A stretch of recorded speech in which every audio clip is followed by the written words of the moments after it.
Hello guys, I welcome you all again. तो ये हमारा इंटीग्रेशन का दूसरा लेक्चर है। हमने इंटीग्रेशन में एक क्लास कर लिया है जिसमें हमने इंटीग्रेशन के टर्मिनोलॉजीज़ के बारे में पढ़ा था और इंटीग्रेशन के फॉर्मूलों को देखा था, ठीक है, और कुछ सिंपल इंटीग्रेशन के प्रॉब्लम को सॉल्व किया था।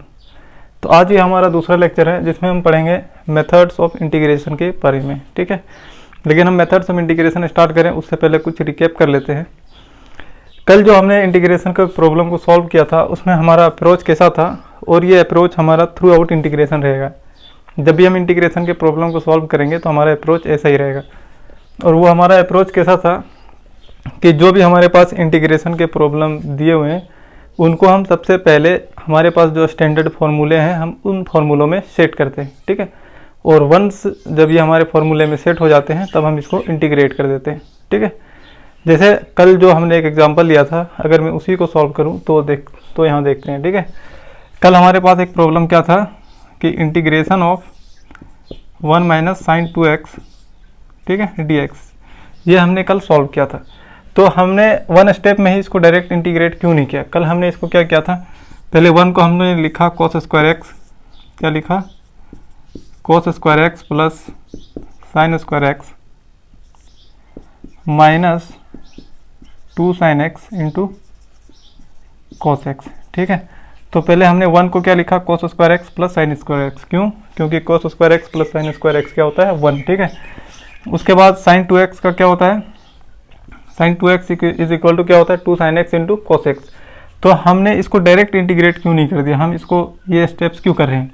ये स्टेप्स हमारा इसलिए है क्योंकि जो भी हमारे पास प्रॉब्लम है हम उसको सबसे पहले हम अपने स्टैंडर्ड फार्मूलों में सेट करना चाहते हैं। और ये जो हमारे पास प्रॉब्लम है ये हमारे स्टैंडर्ड फार्मूले में सेट नहीं है और अभी हम इसको डायरेक्ट इंटीग्रेट नहीं कर पाएंगे, ठीक है। इसलिए हम पहले अपने इंटीग्रेशन के प्रॉब्लम को अपने स्टैंडर्ड फार्मूले में सेट करेंगे, उसके बाद हम इसको इंटीग्रेट करेंगे, ठीक है। तो अब अगर हम यहाँ गौर से देखें तो ये क्या हो जाएगा, cos square x plus sine square x minus 2 sine x into cos x, that is क्या है, a square plus b square minus 2ab, ठीक है। तो ये क्या हो जाएगा, a माइनस बी का whole square, that is integration of cos x minus sine x का क्या हो जाएगा, ये होल स्क्वायर, ठीक है। अब देखिए, अब जो under root cos minus sine का होल स्क्वायर है, तो अगर हम इसको फर्दर सिंप्लीफाई करेंगे तो ये क्या बचेगा, सिर्फ cos x minus sine x, ठीक है, और dx, क्यों? क्योंकि ये स्क्वायर और रूट क्या हो जाएगा, आपस में कैंसिल, ठीक है। अब अगर हम देखिए यहाँ पे माइनस है, अब हम इसको अलग अलग करके लिख सकते हैं। तो इसको हम अलग अलग करेंगे तो क्या होगा, integration of cos x dx minus integration of sign x dx। तो अगर आप गौर करें तो अभी तक हमने इंटीग्रेट नहीं किया है, जो हमारा प्रॉब्लम है हम उसको अलग अलग फॉर्म में लिख रहे हैं, ठीक है। और ये हम इसलिए कर रहे हैं ताकि ये हमारे स्टैंडर्ड फार्मूले में सेट हो जाए, ठीक है। और जब ये सेट हो जाएगा तभी हम इसको इंटीग्रेट कर पाएंगे। अब अगर आप गौर करें तो यहाँ हमारे पास इंटीग्रेशन का साइन अभी भी है, हमने अभी भी प्रॉब्लम को इंटीग्रेट नहीं किया है। यहाँ भी इंटीग्रेशन का साइन है, मतलब अभी भी हमने प्रॉब्लम को इंटीग्रेट नहीं किया है। यहाँ देखें तो अभी भी नहीं किया, यहाँ भी हमने इंटीग्रेट अभी नहीं किया प्रॉब्लम को। और ये क्यों नहीं किया है, क्योंकि अभी हम इसको इंटीग्रेट नहीं कर पाएंगे। इसको हम इंटीग्रेट तभी कर सकते हैं जब हम इसको अपने स्टैंडर्ड फार्मूले में सेट कर लेंगे। लेकिन अब यहाँ गौर करें तो ये क्या है, integration of cos x dx। तो हम क्या जानते हैं, हमारे स्टैंडर्ड फार्मूले में क्या है, integration of cos x dx, ये हमारे इस फार्मूले में सेट हो रहा है, दैट इज इक्वल टू क्या होता है, साइन x प्लस c, है कि नहीं। तो ये जो है हमारे इस फार्मूले में सेट हो गया, तो इसका क्या हो जाएगा, इंटीग्रेशन साइन x। तो इसको मैंने अभी इंटीग्रेट किया, इसको यहीं इंटीग्रेट करना था लेकिन हमने इसको यहाँ इंटीग्रेट किया, क्यों? क्योंकि यहाँ से यहाँ तक पहले हमें इसको अपने स्टैंडर्ड फार्मूलों में सेट करना पड़ा, और जब ये सेट हो गया तब हम इसको इंटीग्रेट कर पाएंगे, ठीक है। अगर आप इसको भी गौर करें तो ये भी हमारे स्टैंडर्ड फार्मूले में सेट हो चुका है, क्यों? क्योंकि integration of sine x D x क्या होता है, माइनस कोस एक्स, ये हम जानते हैं। अगर आपको नहीं पता तो आपकी बुक में सारे फार्मूले दिए हुए हैं, आप उनको एक बार याद कर लें। जब तक ये फार्मूले आपके माइंड में नहीं होगी तब तक आप इसको आसानी से सॉल्व नहीं कर पाएंगे, ठीक है। आपको थोड़ा बहुत दिक्कत होगा, समझ में नहीं आएगा। तो अब इसका क्या हो जाएगा, इंटीग्रेशन ऑफ साइन का क्या था, माइनस कॉस एक्स, है कि नहीं, और प्लस सी। अब अगर हम इसको फर्दर सिंप्लीफाई करें तो इसको क्या लिख सकते हैं, माइनस साइन और यहाँ पे माइनस, ये क्या हो जाएगा प्लस, तो ये क्या हो जाएगा sine x plus cos x plus c. ठीक है, तो अगर अब आप यहाँ गौर करें तो यहाँ तक हमने अपने प्रॉब्लम को इंटीग्रेट नहीं किया था, और यहाँ तक हमने बस कोशिश किया कि हम अपने प्रॉब्लम को स्टैंडर्ड फार्मूले में सेट कर पाएँ। और जब यहाँ हमारा प्रॉब्लम हमारे स्टैंडर्ड फार्मूले में सेट हो गया तब हम इसको इंटीग्रेट कर दिए। ठीक है, और यही आपका अप्रोच होना चाहिए। ठीक है, और यही हमारा इंटीग्रेशन के प्रॉब्लम को सॉल्व करने का अप्रोच होता है। ठीक है, तो अब जो हमारे पास मेथड्स ऑफ इंटीग्रेशन है वो हमारे पास फर्दर टेक्निक्स हैं जिसके थ्रू जो हमारे पास इंटीग्रेशन के प्रॉब्लम होंगे उसको हम अपने स्टैंडर्ड फार्मूलों में सेट कर पाएंगे। ठीक है, यानी कि मेथड्स ऑफ इंटीग्रेशन हमारे प्रॉब्लम को स्टैंडर्ड फार्मूले में सेट करने के लिए टेक्निक्स है। ठीक है, ये आपको समझ में आया कि मेथड्स ऑफ इंटीग्रेशन क्या है। अब हम देखते हैं कि मेथड ऑफ इंटीग्रेशन क्या है और कौन कौन से हमारे पास मेथड्स हैं।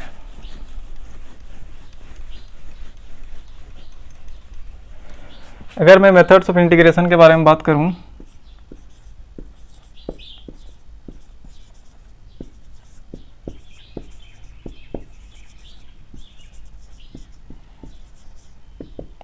तो हमारे पास 3 मेथड्स हैं।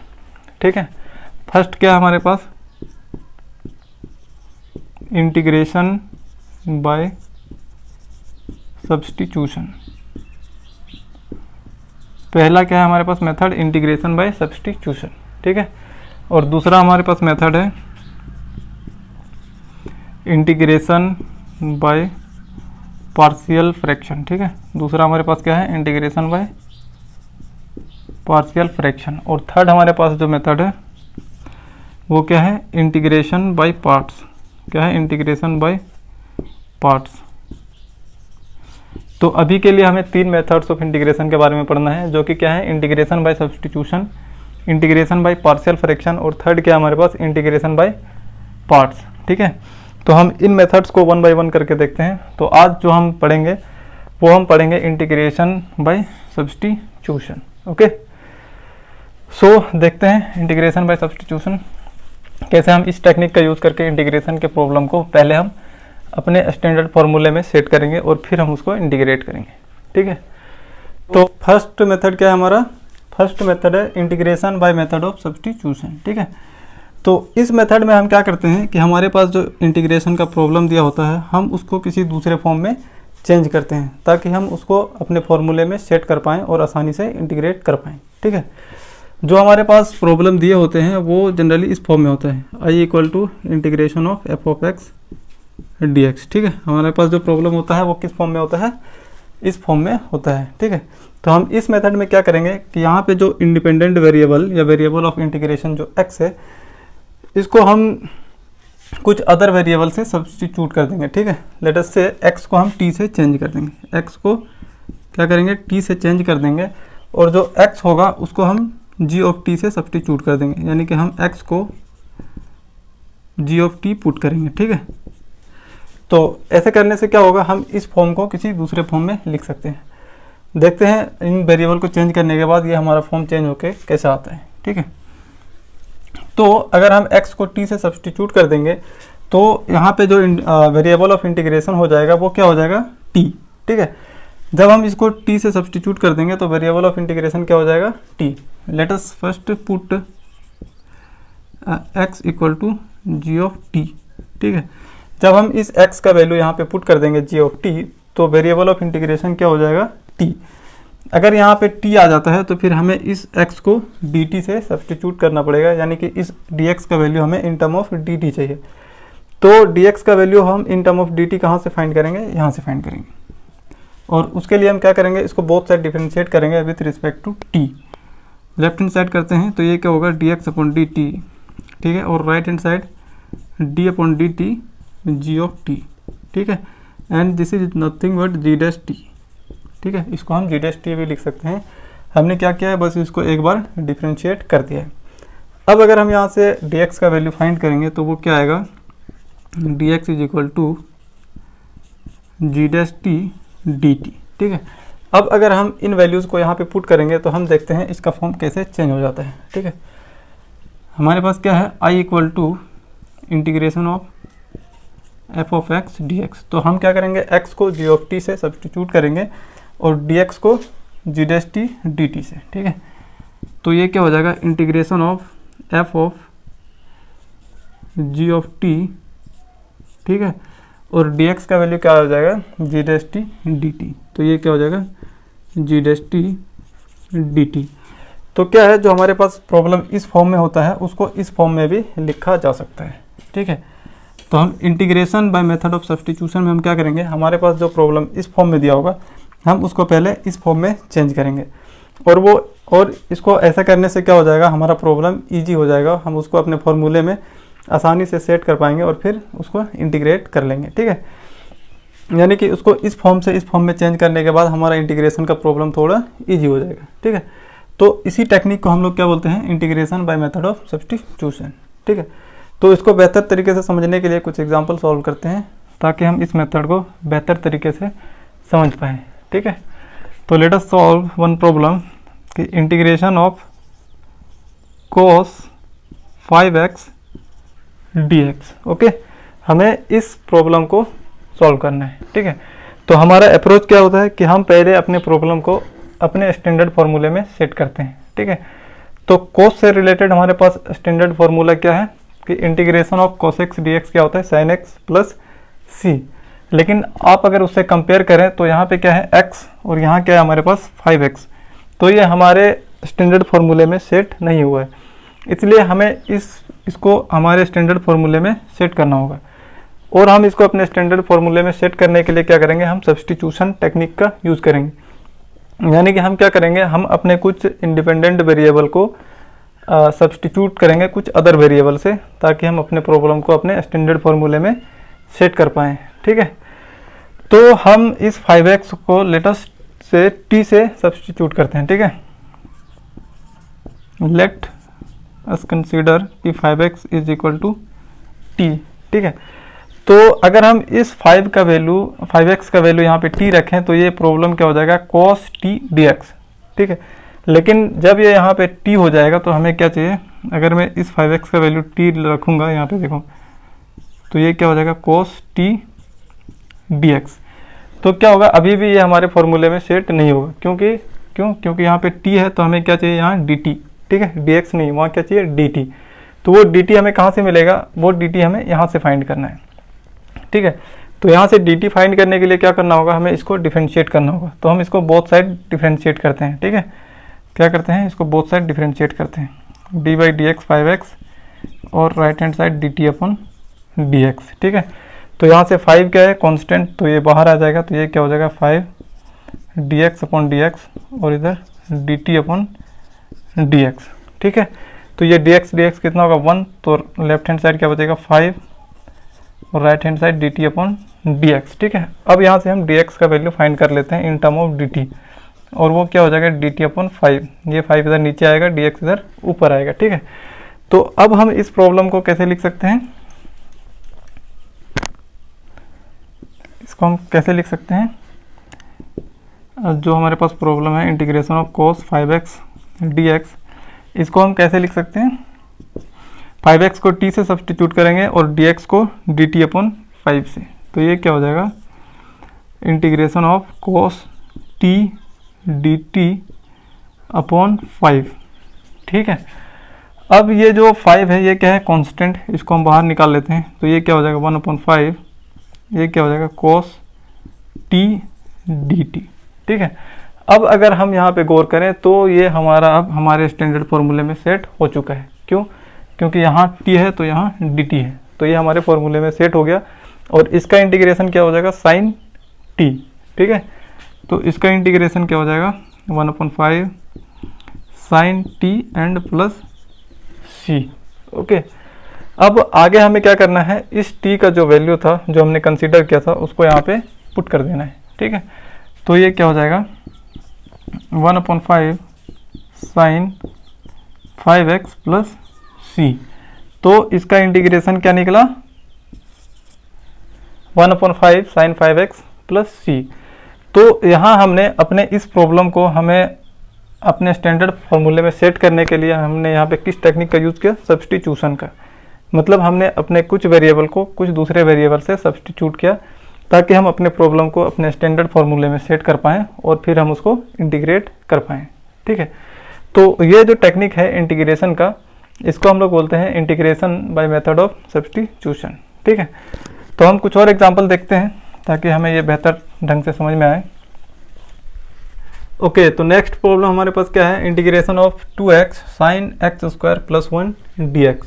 ठीक है, अब अगर हम इसको हम गौर से देखें तो ये हमारे स्टैंडर्ड फार्मूले में सेट नहीं है, इसको हमें अपने स्टैंडर्ड फार्मूले में सेट करना है। और हम यहाँ पे किस टेक्निक का यूज़ करेंगे, सब्स्टिट्यूशन टेक्निक का यूज़ करेंगे। ठीक है, यानी कि हम इनमें से किसी एक को t से सब्स्टिट्यूट करेंगे। ठीक है, लेकिन अब यहाँ पे सवाल आता है कि हम किसको t से सब्स्टिट्यूट करेंगे, इस 2x को करेंगे या एक्स स्क्वायर प्लस 1 को करेंगे या पूरे इस साइन एक्स स्क्वायर प्लस 1 को करेंगे। ठीक है, तो हम किसको t से सब्स्टिट्यूट करेंगे इसको हम देखते हैं। एक बात आप ध्यान में रखें कि हमें उसी को t से सब्स्टिट्यूट करना है जिसका डिफ्रेंशिएशन हमारे प्रॉब्लम में मौजूद हो।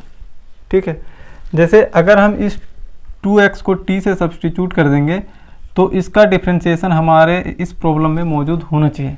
क्या इसका डिफ्रेंशिएशन हमारे इस प्रॉब्लम में मौजूद है? नहीं है, तो हम इसको t नहीं कंसीडर करेंगे। ठीक है, हम फर्दर देखेंगे। अगर हम आगे गौर करें, अगर हम इस एक्स स्क्वायर प्लस 1 को t कंसीडर करेंगे तो इसका डिफ्रेंशिएशन क्या आएगा, 2x। और क्या ये 2x जो इसका डिफ्रेंशिएशन आएगा उसका वो 2x हमारे प्रॉब्लम में है कि नहीं है? तो अगर हम गौर करें तो यहाँ हमारे पास 2x दिख रहा है, मतलब इसका डिफ्रेंशिएशन हमारे पास प्रॉब्लम में है, हमारे क्वेश्चन में है। इसलिए हम क्या करेंगे, इसी को t कंसीडर करेंगे। यानी कि आप अपने माइंड में बैठा लो कि हमें उसी को t कंसीडर करना है जिसका डिफ्रेंशिएशन हमारे क्वेश्चन में हो। ठीक है, तो हमें किसको t कंसीडर करना है, एक्स स्क्वायर प्लस 1 को क्या करना है, t कंसीडर करना है। जब इसको t कंसीडर कर लेंगे तो हमें क्या चाहिए, dt भी चाहिए। और वो dt कहाँ से फाइंड होगा, यहाँ से। इसके लिए हम क्या करेंगे, बोथ साइड डिफ्रेंशिएट करेंगे तो वो क्या हो जाएगा, एक्स स्क्वायर प्लस 1 और right hand side dt upon dx। ठीक है, अब अगर इसको डिफ्रेंशिएट करेंगे तो एक्स स्क्वायर का क्या होगा, 2x, और 1 का क्या हो जाएगा, 0, क्योंकि कांस्टेंट का डिफ्रेंशिएशन क्या होता है, 0। ठीक है, तो अगर हम इसको डिफ्रेंशिएट करेंगे तो क्या आएगा, 2x प्लस 0 और right hand side dt upon dx। ठीक है, तो अगर हम यहाँ से dx फाइंड करेंगे तो ये कितना आएगा, dt अपॉन 2x। ठीक है, यहाँ से dx क्या निकला, dt अपॉन 2x। तो अब हमारे पास t भी है और dt भी है। ठीक है, तो हमें एक्स स्क्वायर प्लस 1 को t से सब्स्टिट्यूट करना है और dx को dt अपॉन 2x से। ठीक है, तो देखते हैं हमारा प्रॉब्लम कैसे दिखेगा। ठीक है, इसलिए क्या हो जाएगा, integration of 2x sine x square plus 1 dx, ये क्या हो जाएगा, 2x sine x square plus 1 को t से सब्स्टिट्यूट करना है तो ये क्या हो जाएगा, t, और dx को किससे सब्स्टिट्यूट करना है, dt अपॉन 2x। ठीक है, तो यहाँ पे वैल्यू रखने के बाद ये क्या हो जाएगा, 2x sign t dt upon 2x। अब यहाँ अगर हम गौर करें तो यहाँ ऊपर 2x नीचे 2x, तो ये क्या हो जाएगा, कैंसिल। तो ये फर्दर क्या हो जाएगा, साइन t dt। ठीक है, अब अगर आप यहाँ ध्यान दें तो क्या अब ये हमारा प्रॉब्लम हमारे स्टैंडर्ड फार्मूले में सेट नहीं हो गया है कि नहीं? हम क्या जानते हैं कि integration of sign t dt ये क्या हो जाएगा, minus cos t plus c। तो अगर आप इससे कंपेयर करें तो ये हमारे फार्मूले में सेट हो चुका है। तो जब ये हमारे फार्मूले में सेट हो जाएगा तब हमें इसको इंटीग्रेट कर देना है। तो इसका क्या हो जाएगा, साइन का minus cos t and plus c। ठीक है, अब क्या करना होगा, फिर से हमने जो t का वैल्यू कंसीडर किया था इसको यहाँ पे पुट कर देना, और वो क्या है, एक्स स्क्वायर प्लस 1। तो ये कितना हो जाएगा, minus cos x square plus 1 and plus c। तो इसका इंटीग्रेशन क्या आया, minus cos x square plus 1 plus c।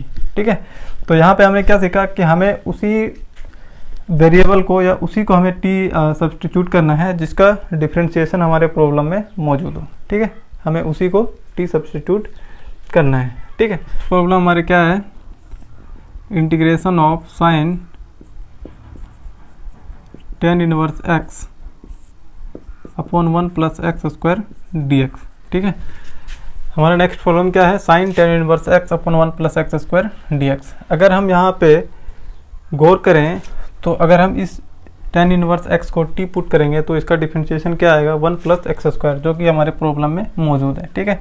तो हम क्या करेंगे, इस tan इनवर्स x को t पुट करेंगे, ठीक है। Put tan inverse x is equal to t, ठीक है।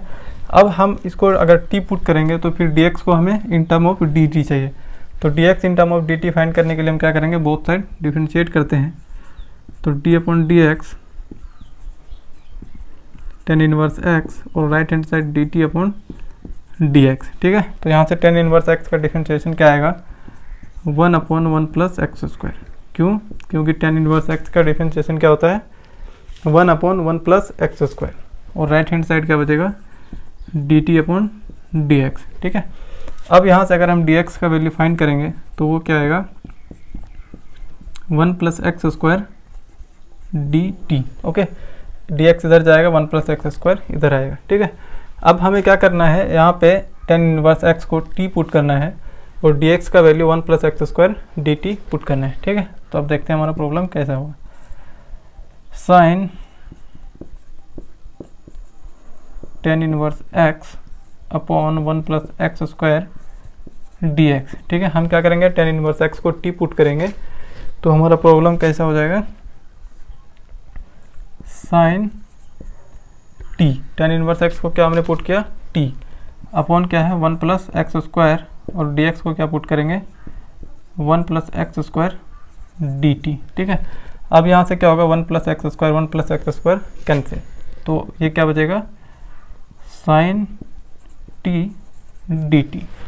तो क्या हुआ, जब हमने अपने प्रॉब्लम को इस फॉर्म से इस फॉर्म में चेंज किया तो हमारा प्रॉब्लम कितना सिंपल हो गया, और ये हमारे फॉर्मूले में भी सेट हो गया, ठीक है। Integration of sine x D x क्या होता है, माइनस कॉस एक्स प्लस सी। यहाँ पे क्या है, integration of sign T D T, तो ये क्या हो जाएगा, माइनस कॉस टी प्लस सी। ये क्या हो जाएगा, माइनस कॉस टी प्लस सी। अब नेक्स्ट हमें क्या करना है, इस t का वैल्यू जो हमने कंसीडर किया था उसको यहाँ पे पुट कर देना है। t का वैल्यू हमने क्या कंसीडर किया था, tan इनवर्स x, तो ये क्या हो जाएगा, minus cos tan inverse x plus c। तो इसका इंटीग्रेशन क्या आया, minus cos tan inverse x plus c, okay. अब नेक्स्ट हम देखते हैं नेक्स्ट प्रॉब्लम। नेक्स्ट हमारे पास क्या है, integration of 1 upon x plus x log x D x, ठीक है। अब अगर हम यहाँ गौर करें तो यहाँ हमें कोई क्लू नहीं दिख रहा है, हम किसको t कंसीडर करें हमें समझ में नहीं आ रहा, ठीक है। लेकिन हमें एक चीज़ समझ में आ रहा है कि यहाँ भी x है, यहाँ भी x है, तो यहाँ से x कॉमन आ सकता है। Let us take x common, तो यहाँ से क्या होगा, 1 अपॉन x को कॉमन लेते हैं तो यहाँ क्या बचेगा, 1 प्लस यहाँ क्या बचेगा, लॉग x, ठीक है। यहाँ से x कॉमन ले लेंगे तो यहाँ क्या बचेगा, 1, और यहाँ से x कॉमन आएगा तो क्या बचेगा, log x, ठीक है, एंड dx। अब अगर हम गौर करें तो अब हमें कुछ समझ में आ रहा है। अब अगर हम इस 1 प्लस log x को अगर t पुट करेंगे तो उसका डिफरेंशिएशन क्या आएगा, 1 अपॉन x। क्यों, क्योंकि 1 का डिफरेंशिएशन क्या हो जाएगा, 0, और log x का क्या होगा, 1 अपॉन x, और 1 अपॉन x हमारे प्रॉब्लम में मौजूद है, इसलिए हमें क्या करना होगा, इसको t पुट करना होगा, ठीक है। तो हम क्या करेंगे, put 1 plus log x equal to t, ठीक है। तो dx को dt के टर्म में हमें फाइंड करना है, इसलिए हम क्या करेंगे, बोथ साइड अब डिफरेंशिएट करेंगे। तो ये क्या होगा, d upon D x 1 upon 1 plus log x, right hand side dt upon dx, ठीक है। तो इसका डिफरेंशिएशन क्या होगा, 0, इसका क्या होगा, 1 अपॉन x, तो लेफ्ट हैंड साइड क्या बचेगा, 1 अपॉन x, ठीक है, और right hand side dt upon dx, ठीक है। अब यहाँ से अगर हम dx फाइंड करें तो dx क्या आएगा, x dt, क्योंकि dx इधर आएगा और x उधर जाएगा, ठीक है। अब हमें क्या करना है, 1 प्लस log x को t पुट करना है और dx को x dt। तो देखते हैं हमारा प्रॉब्लम कैसा हो, किस फॉर्म में चेंज होता है। ठीक है, तो ये क्या था 1/x 1 plus log x dx। हम क्या करेंगे 1 प्लस log x को t पुट करेंगे तो क्या होगा 1/x इंटू इसको क्या पुट करना है t, 1 प्लस log x को क्या पुट करना है t और dx को क्या पुट करना है x dt। ठीक है, जब हमने इसको इस फॉर्म में चेंज किया तो हमारा प्रॉब्लम कुछ ऐसा हो गया। ठीक है, हम अब क्या कर सकते हैं, यहाँ से x x कैंसिल कर सकते हैं, तो अब हमारा प्रॉब्लम कैसा हो जाएगा 1/t dt। ठीक है, अब जब हमने अपने प्रॉब्लम को इस फॉर्म से इस फॉर्म में चेंज किया तो हमारा प्रॉब्लम कितना सिंपल हो गया और ये हमारे फॉर्मूले में सेट भी हो गया। क्या होता है इंटीग्रेशन ऑफ 1/x dx क्या होता है log x। यहाँ पे क्या है इंटीग्रेशन ऑफ 1/t dt, तो ये क्या हो जाएगा log t, क्या हो जाएगा log t प्लस c। अब नेक्स्ट हमें क्या करना है, जो हमने t का वैल्यू कंसीडर किया था उसको हमें पुट कर देना है, that is 1 plus log x। तो यहाँ क्या हो जाएगा log 1 plus log x plus c। तो इसका इंटीग्रेशन क्या आया log 1 plus log x plus c। ठीक है, नेक्स्ट देखते हैं हमारा क्या है integration of x under root of x plus 2 dx। ठीक है, नेक्स्ट हमारा प्रॉब्लम क्या है integration of x under root of x plus 2 dx। ठीक है, अब अगर हम यहाँ गौर करें तो हम किसको t पुट करें हमें समझ में नहीं आ रहा है। ठीक है, अगर हम इसको t पुट करेंगे तो इसका डिफरेंशिएशन क्या आएगा 1। ठीक है, और ये x नहीं कटेगा, लेकिन अगर हम 1 प्लस x को t पुट करते हैं तो देखते हैं क्या होता है। ठीक है, पुट करते हैं हम 1x प्लस 2 को t पुट करते हैं, हम लोग क्या पुट करेंगे x plus 2 equal to t। ठीक है, अब हमें बहुत सारा डिफरेंशिएट करना है तो डिफरेंशिएट कर देते हैं d/dx x plus 2 and dt/dx। ठीक है, तो इसका डिफरेंशिएशन क्या आएगा 1, क्योंकि x का क्या हो जाएगा 1 और t का 0 और राइट हैंड साइड dt/dx। ठीक है, अब यहाँ से अगर हम dx फाइंड करेंगे तो ये क्या हो जाएगा dx इक्वल टू dt। ठीक है, तो हमें क्या पुट, अगर हम पुट करेंगे इसको x प्लस 2 को अगर t पुट करेंगे तो dx क्या आएगा dt। अब अगर हम इसको यहाँ t पुट कर देंगे तो हमारे पास x बच जा रहा है, तो उस x का वैल्यू हम कहाँ से फाइंड करेंगे यहाँ से। ठीक है, अगर हम यहाँ से x का वैल्यू फाइंड करें तो x इक्वल टू क्या आएगा, x इक्वल टू क्या आएगा t-2। ठीक है, तो अब हमें इन वैल्यूज़ को यहाँ पे पुट करना है, हमें क्या पुट करना है x plus 2 equal to t, तो x क्या आ जाएगा t-2 और dx equal to dt। Let us put the values, तो ये क्या है x under root of x plus 2 dx। तो हमें क्या करना होगा x को किससे पुट करना है t-2 से सब्स्टिट्यूट करेंगे तो ये क्या हो जाएगा t-2 और under root of x plus 2 को क्या पुट करेंगे t और dx इक्वल टू क्या आ जाएगा dt। ठीक है, तो अब ये हमारा प्रॉब्लम सिंपल लग रहा है। अब अगर हम इसको मल्टीप्लाई कर देंगे ब्रैकेट से तो ये क्या हो जाएगा, ब्रैकेट ओपन करेंगे तो यहाँ पे पावर कितना है 1 और यहाँ पे पावर कितना है 1/2।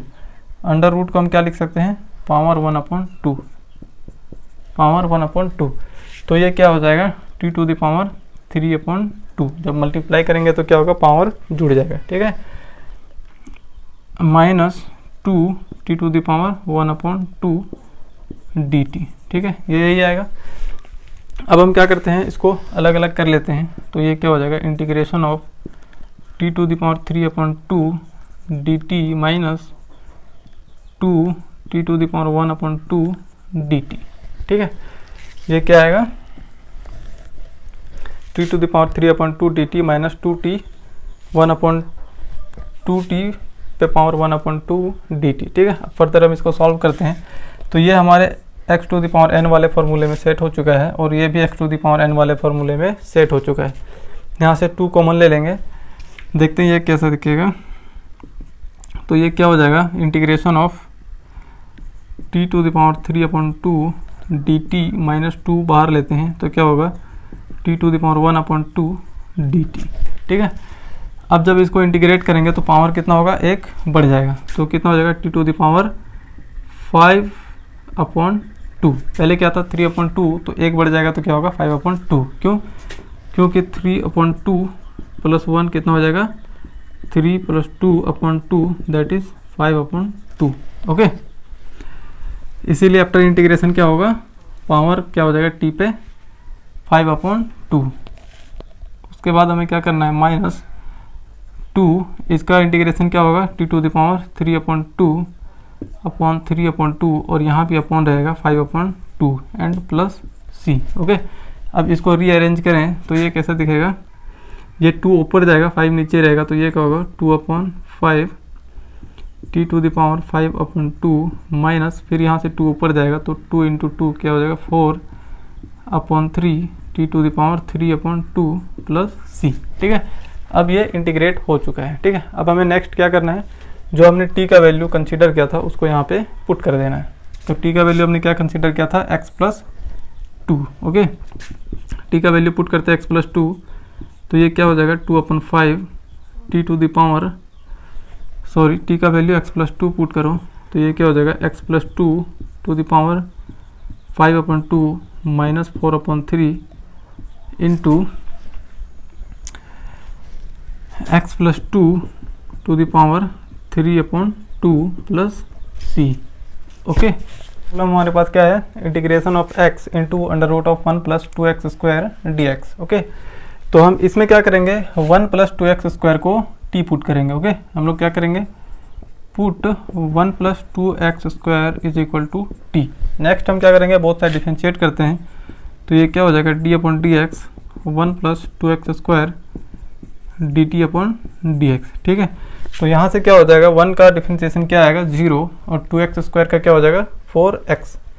तो लेफ्ट हैंड साइड क्या बचेगा 4x = dt/dx। ओके, तो यहाँ से हमें dx क्या मिलेगा dt/4x। ठीक है, तो अब हमें इन वैल्यूज़ को यहाँ पे पुट करना है। ठीक है, हम क्या पुट करेंगे, 1 + 2x² = t और dx = dt/4x। ठीक है, इसलिए हमारे पास प्रॉब्लम क्या है, x √1 + 2x² dx। ठीक है, तो हम x को x रहने देते हैं और 1 + 2x² को t पुट करेंगे तो ये क्या हो जाएगा √t। ठीक है, और dt को क्या पुट करेंगे, dx को dt/4x।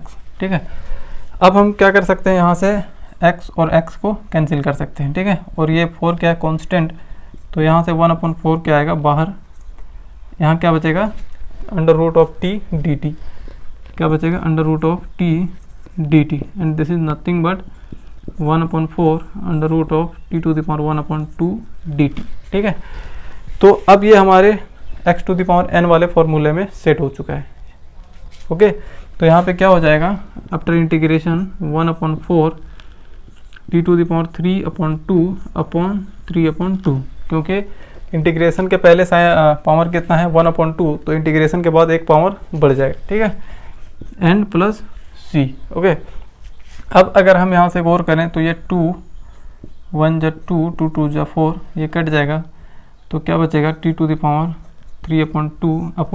3 कितना हो जाएगा 6 प्लस c। ओके, अब नेक्स्ट हमें क्या करना है, जो हमने t का वैल्यू कंसीडर किया था उसको यहाँ पे पुट कर देना है। t का वैल्यू हमने क्या कंसीडर किया था 1 + 2x²। ओके, तो ये क्या हो जाएगा 1 + 2x²